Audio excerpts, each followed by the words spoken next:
Prabowo digulingkan. Sudah nggak tahan supaya anaknya naik. Boleh saya udah seperti itu. Memang seperti itu ada ide intinya. Teman-teman tolong perhatikan ini baik-baik. Saya sendiri sempat merinding ya ketika mendengar ulasan ceramah mantan Panglima TNI Gatot Nurmantio di acara reuni kami beberapa waktu lalu.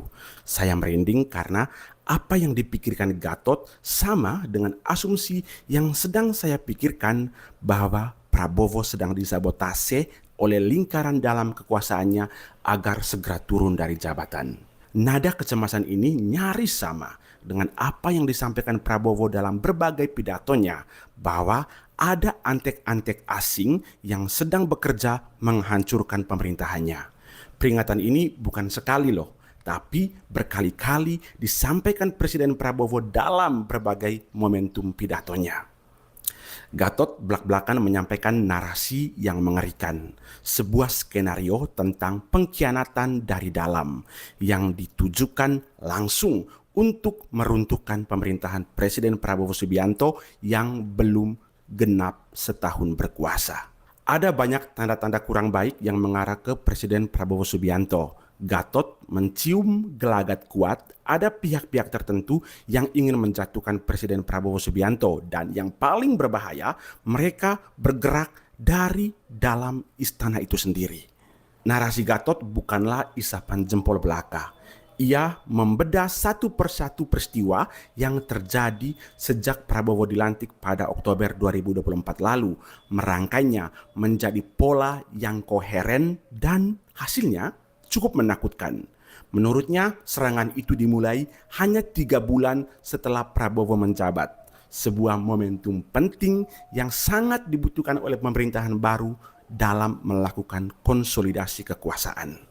Program andalannya makan bergizi gratis untuk anak sekolah dan santri diluncurkan dengan awal yang gegap gempita. Namun, hanya dalam hitungan minggu, program ini mulai dihantam oleh tragedi.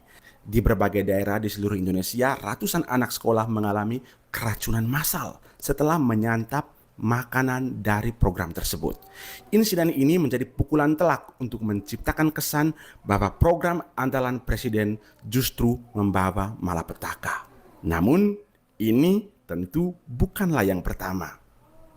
Gatot sudah mencium aroma ini sejak Januari 2025 sebagai titik awal dari serangan yang lebih sistematis.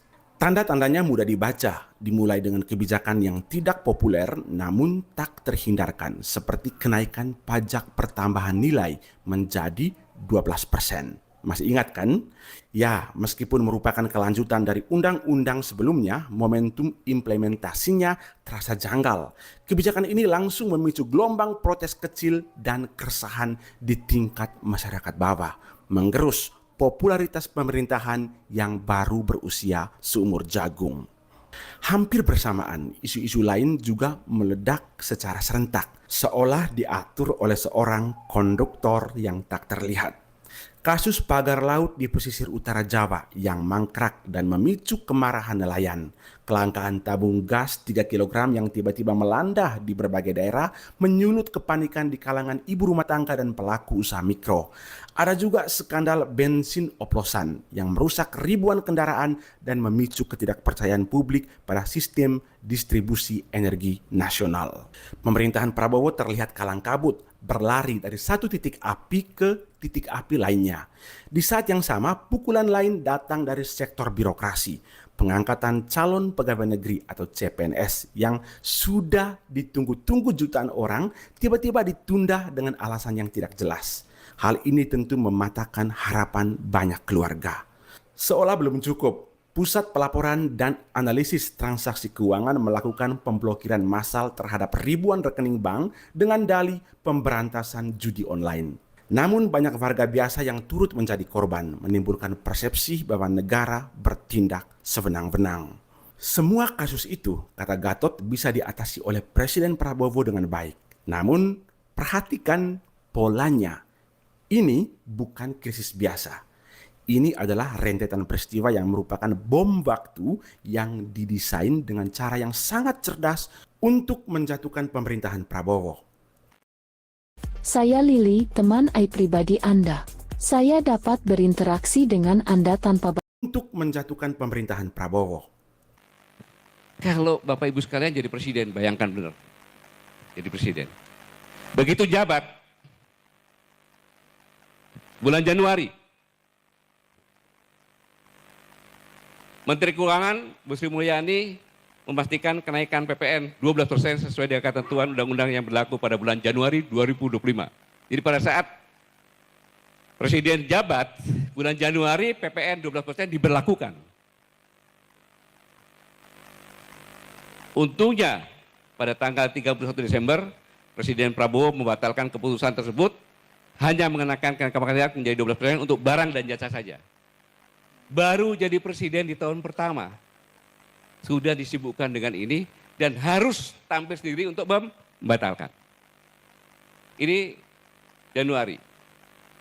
Selanjutnya, bulan Januari lagi, heboh ditemukan pagar laut. Mossad, jam berapa SMS loh. Di Tangerang. Pada saat itu Presiden merintahkan bongkar. Tetapi Menteri KKP bilang jangan dibongkar, melarang. Karena untuk barang bukti, insubordinasi dari menterinya. Belum 1 bulan di bulan Januari, sudah terjadi seperti ini. 2.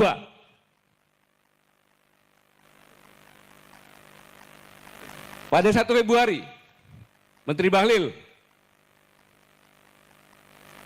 tentang gas melon, pakai antri-antri, kemudian ada yang sampai meninggal. Baru 2 bulan ada 3 perkara nih. Dan kebijakan Bahlil dibatalkan oleh Presiden. Yang keberapa itu? 3 ya? Masih bulan Februari lagi. Heboh, bensin oplosan. Ini kalau terlambat diketahui, mesin-mesin motor masyarakat kecil itu rusak. Akhirnya berbondong-bondong isi bahan bakar di Shell. Sebelum saya lanjutkan, saya menduga ini adalah sabotase struktural. Disabotase yang dilakukan oleh struktural pemerintahan sendiri. Saya menduga itu. Boleh saya menduga seperti itu. Kalau itu panggil saya sebagai yang menyampaikan ini. Sabotase struktural yang dilakukan oleh pemerintah kepada Presiden. Hasilnya nanti saya kasih lihat hasilnya. Sampai Kejaksaan Agung menangkap beberapa dari Pertamina. Februari sudah, sekarang bulan Maret. Menpan RB mengumumkan penundaan pengangkatan calon pegawai negeri sipil dan PPK. Jadi ribut.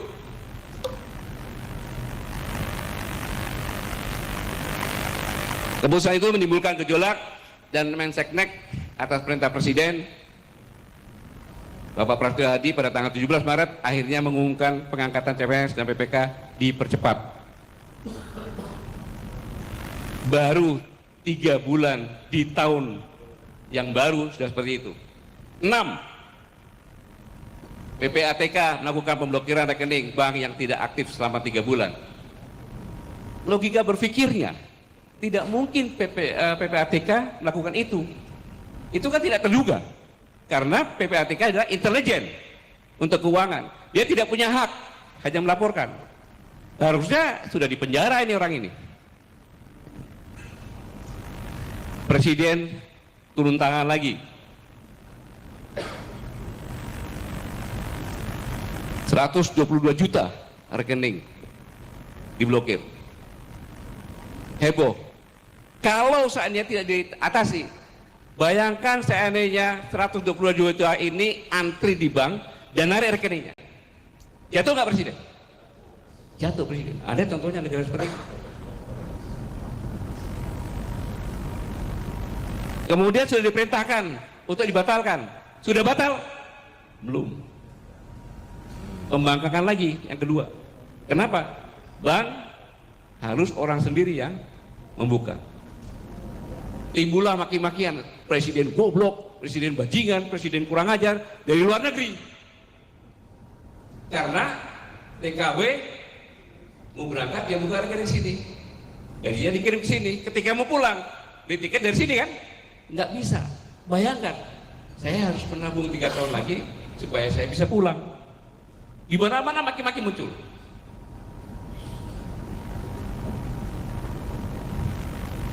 Itu kelakuan PPATK. Selanjutnya, muncul pemerintah sedang merampas uang rakyat. Negara menghambat akses rakyat terhadap hak keuangannya.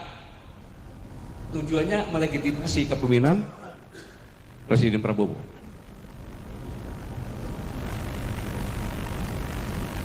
Kemudian April, sengaja bulan April nggak ada. Kenapa? April Mop. Sengaja dibuat nggak ada itu. Inilah desain. Nggak ada. Langsung ke bulan Juni, heboh tentang tambang nikel di Raja Ampat yang merupakan surga terakhir dunia. Dunia internasional juga mengutuk. Pada tanggal 10 Juni atas arahan Presiden, 4 dari 5 siup nikel di Raja Ampat dicabut oleh Menteri SDM. Padahal Menteri SDM ada di dalam 4 itu.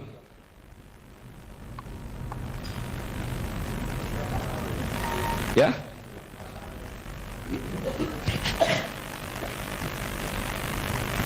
Belum selesai itu, ada lagi gara-gara lagi.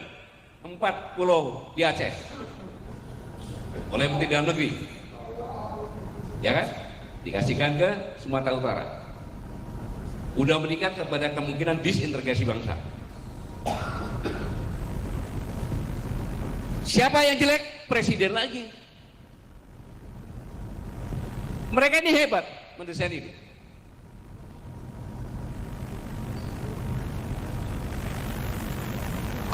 Selanjutnya bulan Juli, seorang pejabat di Kopdinggi mengeluarkan wacana Beakol dibatasi hanya untuk mereka yang membeli paket internet premium. Tapi habis itu sampai sekarang belum ada kejelasannya. Ini kan menimbulkan kemarahan masyarakat bertubi-tubi. Bertubi-tubi. Kepada siapa? Ya Presiden, karena pemerintah. Akhir Juli, amplop pernikahan dipajaki. Dirjen Pajak, habis itu menganulir, saya tidak melakukan itu. Bayangkan kalau Anda jadi Presiden, bagaimana itu? Bisa berkonsentrasi. Kemudian, akhir Juli, tanah nganggur selama 2 tahun disita negara. Hanya dengan 100.000 Bapak Ibu bisa wakaf Al-Quran dan didoakan oleh para santri penghafal. Juli, tanah nganggur selama 2 tahun disita negara. Pada akhir Juli, media sosial dihebohkan dengan kabar tanah nganggur tersebut. Heboh di mana-mana. Belum rekening selesai, tambahin lagi tanah nganggur.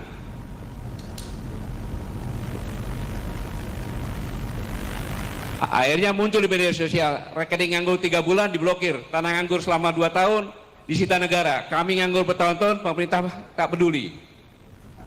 Tapi muncul lagi, waspada, janda yang 2 tahun bisa disita oleh pemerintah. Muncul itu.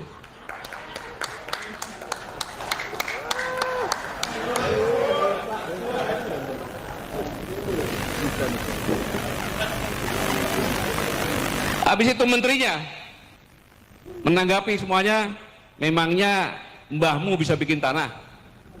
Menterinya seperti itu. Seorang menteri bicara seperti itu. Bukannya mendinginkan, tapi seperti itu. Untung belum ada pati itu. Dan akhirnya minta maaf. Keributan demi keributan itu masih terus berlanjut. Karena bulan Juli itu harus puncaknya sampai Agustus. Maka bulan Juli ada lagi, ketika Presiden memberikan abolisi dan amnesti untuk Thomas Lembong dan Hasto, keputusan Presiden diserang. Saya tahu yang menyerang itu adalah gabungan YouTuber Nusantara. Akhirnya majulkan Prabowo. Itu tujuan mereka memang. Bahkan saya yakin Bapak Ibu sini mungkin setengahnya lebih sudah membenci sama Prabowo. Iya kan? Kemudian 8 Agustus 2025, Menteri Keuangan lempar wacana rakyat untuk ikut urunan dan partisipasi untuk gaji dosen. Di kampusnya Pak Saganda itu udah ngomongnya itu. Kan sama aja menurunkan bahwa dosen-dosen itu adalah orang yang tidak perlu dihargai. Ini jangan sembarangan nih, kata-kata ini sangat luar biasa ini. Nah, kemudian puncaknya tanggal 13 Agustus 2025, Ibu Besar di Pati menolak kenaikan PBB sebesar 250. Terjadi keributan. Ya ada kesalahan kepemimpinan, ya. Tapi inilah yang saya katakan bom waktu yang didesain dengan cara cerdas.